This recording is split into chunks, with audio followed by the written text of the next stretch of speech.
meus amigos, minhas amigas, colegas agentes fiscais de rendas. Aqui é João Eduardo, um colega de 1979, o concurso, já aposentado, mas que tive a honra de ser, por 12 anos, presidente da Fresp. E vou contar para vocês como é que aconteceu a nossa candidatura. Nós éramos mais ou menos 12 colegas. Lá estava o Abud, o Ayrton Moreira de Marília, o Abud de Ribeirão, o Paulo de Araçatuba, o Fábio de Bauru, o Oswaldo de Sorocaba e tantos outros. Éramos 12 colegas.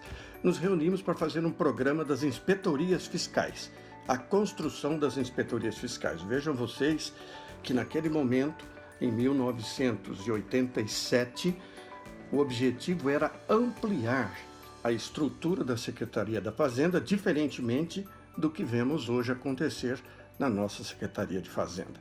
Muito bem, esses colegas se reuniram e eu cometi a impropriedade de dizer que nós tínhamos que lutar por um objetivo único, que era a melhoria do nosso salário. Nós éramos o último lugar do Brasil em salários, o estado mais forte, mais poderoso economicamente da federação. Então, a nossa candidatura surgiu não porque eu quisesse, mas porque o Abud, esse colega danado de Ribeirão Preto, me liga e diz que, em decorrência daquilo que eu havia falado nessa reunião com 12 colegas, eles haviam me escolhido para ser candidato a presidente da Fresp. E eu fui por 12 anos. O que eu quero dizer com isso? É preciso de uma bandeira muito forte, muita ação, muita determinação para você convencer o coração das pessoas, o coração dos colegas para um objetivo. O interior, naquele momento, sofria muito mais a questão salarial do que a capital, até por conta dos deslocamentos, as viagens para fazer a fiscalização em todas as regionais. Muito bem. Nós começamos em último lugar no salário, ganhando por exemplo. Nós terminamos ganhando 15 vezes mais. 15. Isso permitiu, essa melhoria salarial, permitiu que, por exemplo, a classe fiscal custeasse a sede da Fresp, uma necessidade para a nossa categoria. Permitiu que nós custeássemos o nosso sindicato, também uma entidade importantíssima para a nossa categoria. Então, decorreu disso. Foi a circunstância, foi uma eventualidade que me fez presidente da Fresp.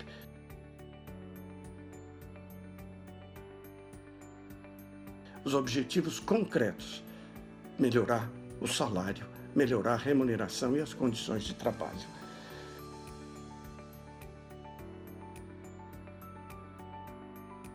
Qual a linha de ação adotada? Aí eu vou dizer a vocês, a linha de ação foi o enfrentamento de maneira determinada para que tanto o governo quanto a administração tributária não tivessem dúvida de que nós íamos, sim, pôr fogo no circo. Esse foi o modelo adotado. Tanto que, vejam vocês, que nós fizemos assembleias gerais com 1.500 colegas lá no Ibirapuera, no estádio do Ibirapuera, tomando chuva, e tudo isso, esse sacrifício, levou a nossa categoria, levou a nossa classe a conquistar a grande lei, a Lei 567, de abril de 1988. Portanto, em 4 meses, nós conquistamos aquela que foi a legislação salvadora, a legislação que permitiu que a própria Fresp fizesse o reenquadramento dos aposentados e pensionistas que não estavam ganhando nada, porque havia mudado a forma de remuneração. E eles se igualaram aos da ativa. Isso trouxe valorização daqueles que fizeram a história da nossa categoria. Isso trouxe a valorização da nossa entidade associativa. Imediatamente, passamos a acompanhar a Constituinte de 1988, a nova Constituição, e ali foi permitida a sindicalização de servidores públicos. E imediatamente criamos o nosso sindicato. E o fizemos sem personalismo. Eu escolhi José Antônio Pinto de Lima, para ser o nosso presidente do sindicato, e assim tem sido, independência entre as entidades, porém ações conjugadas. A linha de ação, portanto, foi enfrentamento. Não se conhece outra forma, eu não conheço outra forma para conquistar benefícios para uma categoria que é odiada, uma categoria que o poder econômico quer destruir, um Estado em que o poder econômico elege os governadores. Não há como fazer diferente. Nós estamos lutando com um inimigo, que é o nosso patrão. Então, lá na Constituinte de 88, conseguimos inserir, graças ao trabalho denodado do deputado federal Hélio Rosas, a sindicalização dos servidores. Isso permitiu que nós criássemos o sindicato e aqui em 89, na Constituinte Paulista, inseri na Constituição a lei orgânica do fisco estadual, que até hoje permanece sem solução.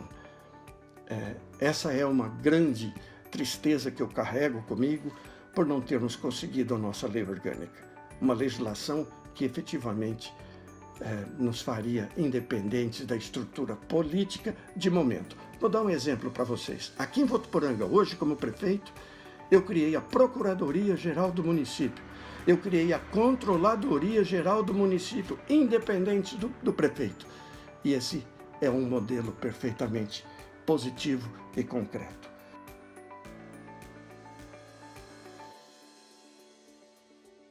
Muito bem. Portanto, entendo que o nosso sindicato tem que ser aguerrido, tem que olhar no olho do colega e dizer: você está satisfeito com a sua remuneração? Se ele disser não, arregimente as forças e vamos para cima do inimigo.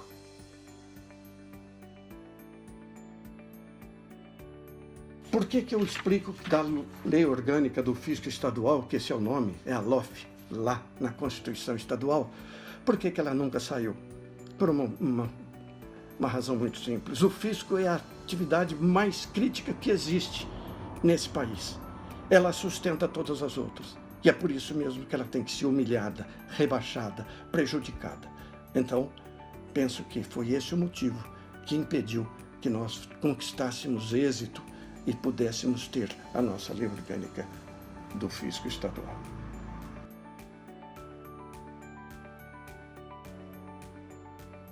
A nossa Afresp, a nossa querida Afresp, a ela eu dediquei 12 anos da minha vida. Os colegas sabem, eu trabalhava aos sábados, domingo, eu não tinha hora, eu não tinha tempo.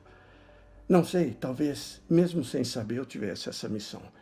E eu penso que a Afresp precisa imediatamente trabalhar em conjunto com o sindicato e reconquistar um salário digno para o agente fiscal de contas, para todos nós. Eu vejo alguns números que demonstram que nós já estamos lá no fim da tabela de novo em termos de teto salarial.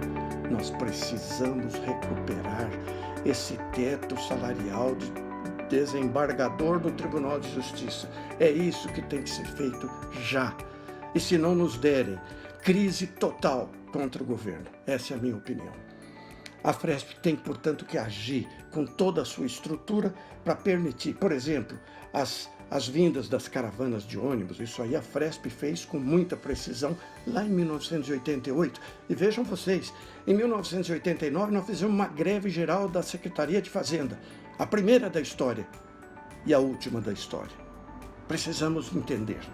Quando avançamos, agimos com firmeza e com determinação e trombamos contra o poder político e o poder econômico.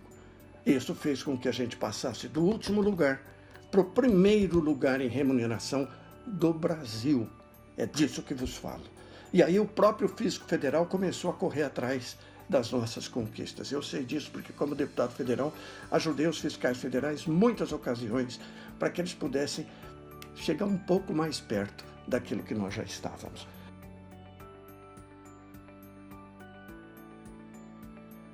O que eu sinto depois de tantos anos afastado? Eu sinto que nós perdemos a garra. Eu sinto que nós perdemos o comando radical para estabelecer a solução, que só vem através do enfrentamento. Não há outra forma de se conquistar.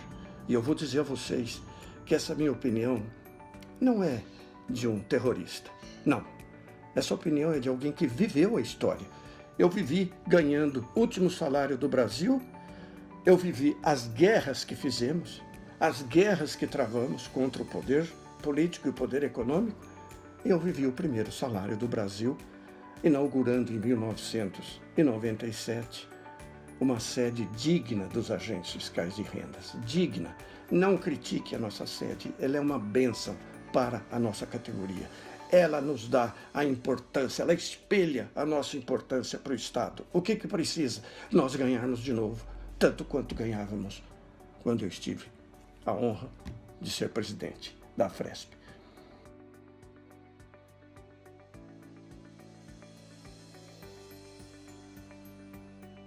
Os meus principais trabalhos na Câmara Federal. Os colegas poderão e não devem, não tem como saber. As ameaças a nós, lá na Câmara Federal, são permanentes. Permanentemente, o poder econômico pegava deputados federais para implantar projetos que nos constrangiam, que nos desvalorizavam, e nós evitamos que isso acontecesse. Quando lá não estivemos, passou a emenda constitucional 41, que nos destruiu no campo da previdência social. Então, nós fizemos a inserção de parágrafo ali no artigo 37 ou 40, agora não estou me recordando exatamente, na Constituição Federal, em que nós nos tornamos essenciais ao funcionamento do Estado. Aquilo era uma forma de a própria Constituição Federal dizer: essa categoria é essencial, ela merece, ela precisa de leis especiais para serem regidos os seus trabalhos, os seus deveres, as suas obrigações e os seus direitos. Infelizmente, mesmo constando na Constituição Federal, mesmo constando na Constituição Estadual, nossa lei orgânica, ainda não conquistamos. Penso que é preciso o que se chama choque de ações. É preciso, não há como. Na boa, ninguém vai dar nada. Aguerrido, lutando. E se tiver que parar a Secretaria da Fazenda, qual é o problema? Nenhum problema. O que não se pode é fazer o jogo do poder político, o jogo do poder econômico, e irmos sendo cozidos em fogo lento, tal qual o sapo, que a temperatura vai aumentando até que ele morre, porque chega um momento que ele não consegue mais suportar a temperatura da água. Não sejamos sapo, vamos ser guerreiros, vamos ser leões, vamos enfrentar o poder econômico e poder político, que através dessa ação haveremos de reconquistar aquilo que não é benefício, aquilo que é nosso direito.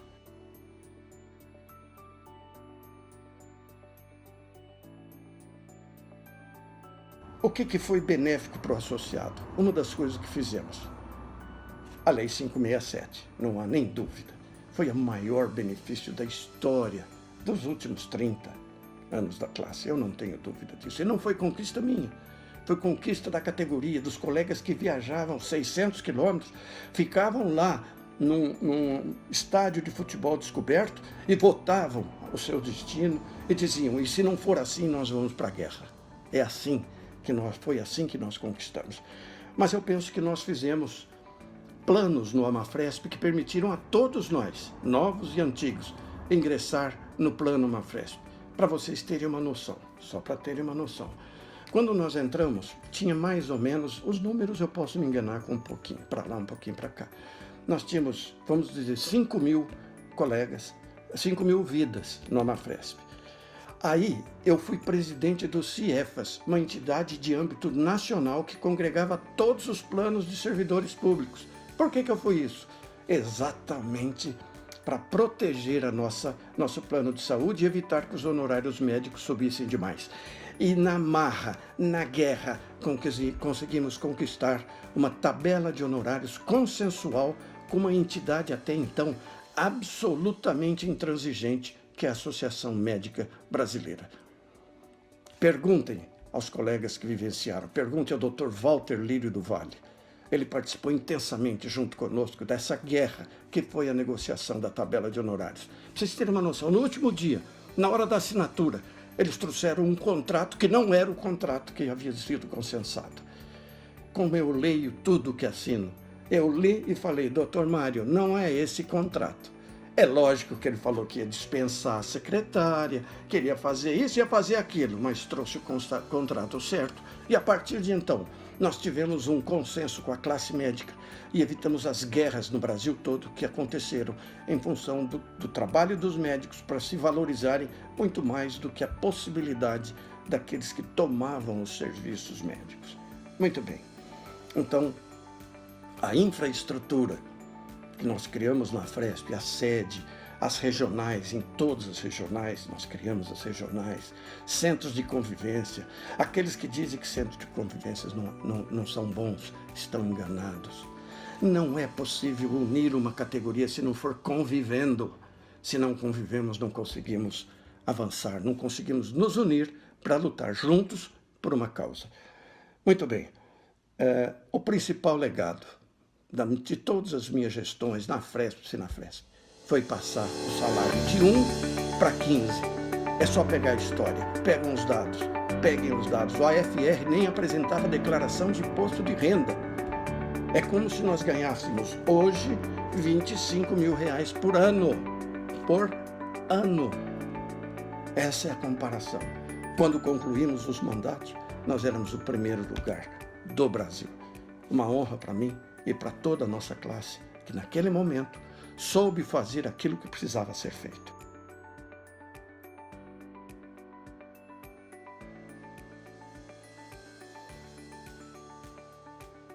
Sustentabilidade da Afresp.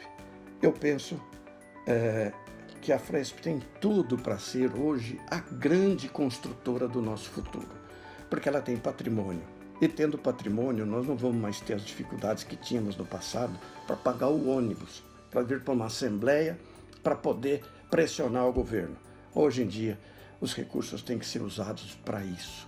Nós temos que nos revalorizar a qualquer preço, a qualquer custo. Os aposentados, como eu, estão sofrendo como sofriam os aposentados e pensionistas antes de 1988, antes da Lei 567/88. Ali foi a redenção de todos os pensionistas e aposentados AFRs. Hoje é preciso que a gente compreenda: aquele que não valoriza a história está fadado a ser derrotado pela história. Essa é uma máxima que eu aprendi na vida. Peço aos colegas que estão hoje nas direções das nossas entidades: compreendam, um aposentado, uma pensionista, é tão importante quanto um colega da ativa. Não se pode fazer a divisão da nossa classe em segmentos que se diz cada um tem uma importância. Não, todos somos importantes. Todos somos igualmente importantes.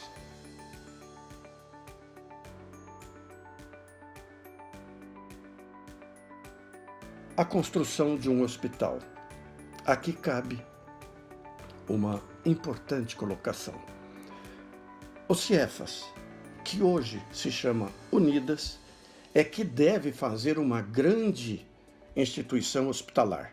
E eu digo por quê, eu explico.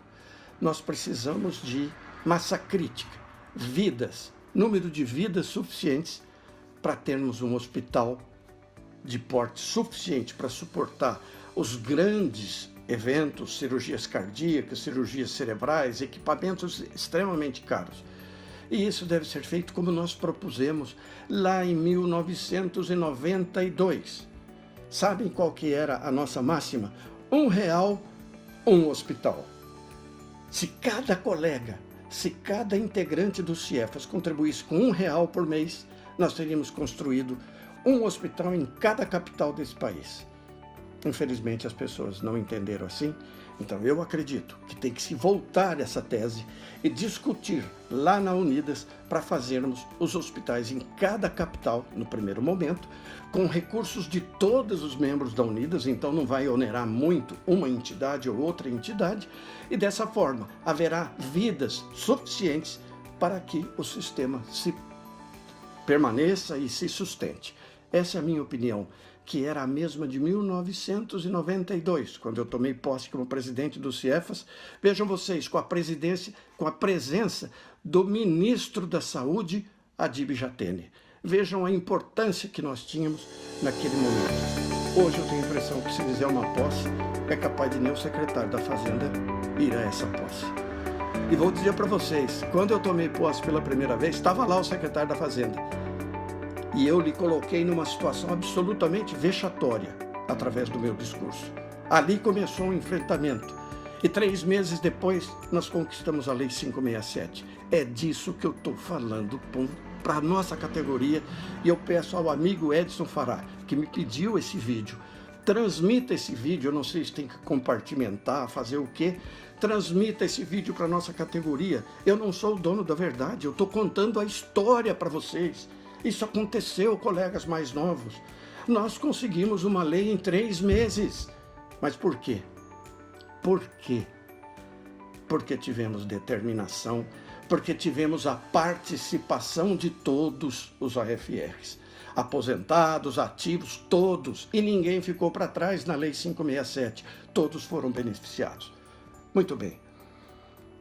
Eu falei sobre o hospital tem que ser coletivo, não tem que ser da Fresp, tem que ser da Unidas. E aí você tem massa crítica de vidas.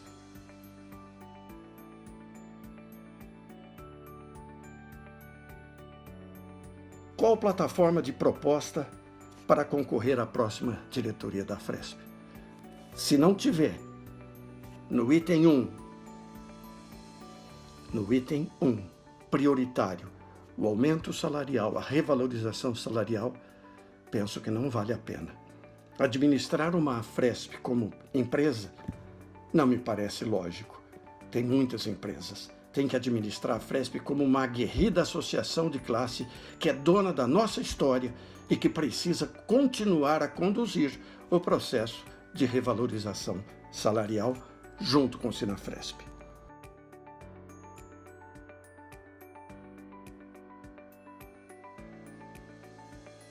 Grandes e memoráveis mobilizações eu já mencionei. Fizemos uma greve histórica em 1989, e aí eu preciso mencionar o deputado Vitor Sapienza, que foi um grande articulador. Ele, como presidente da Assembleia Legislativa, ele evitou que nós tivéssemos os prejuízos decorrentes da greve, e ela foi resolvida.